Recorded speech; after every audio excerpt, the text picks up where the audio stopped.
have you ever heard of Christine Costner Sizemore, also called Chris Sizemore? So back in the 1950s, Sizemore was diagnosed with dissociative identity disorder, which at the time was actually called multiple personality disorder. And so this is a disorder in which an individual experiences these dissociative self states. And so it basically feels like there are multiple personalities living inside this single person. So for example, Chris Sizemore reports that she was always living with two other personalities that shared her body, but those two personalities changed over the course of her life.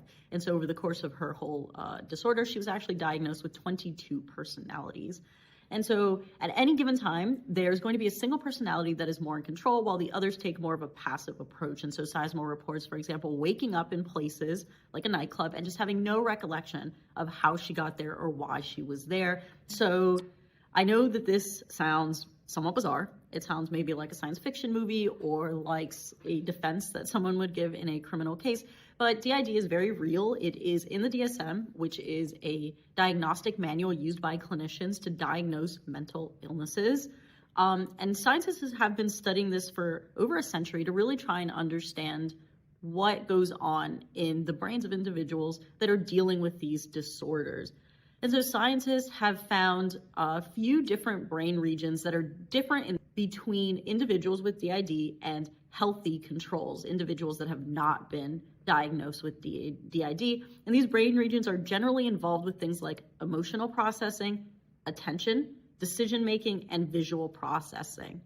They've also done some studies where they basically take people that do not have DID and they train them to be able to pretend that they do have DID, so they can then compare these simulators to people that actually have the disease. And so this is all to not only help understand the mechanisms and the exact details of the symptoms that underlie the disorder, but also to help get clinicians better at properly diagnosing DID. So this means avoiding misdiagnoses of some really similar other dissociative disorders, but also helping people figure out when, for example, a case is legitimate and maybe when someone is just lying or trying to pretend that they have this disorder.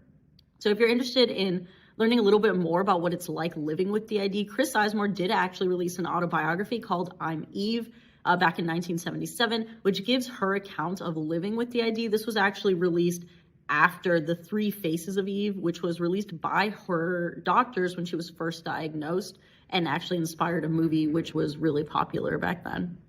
And that's all I've got for you today. Are you familiar with DID? Have you heard about it before? Tell us about it in the comments, and we'll catch you next time.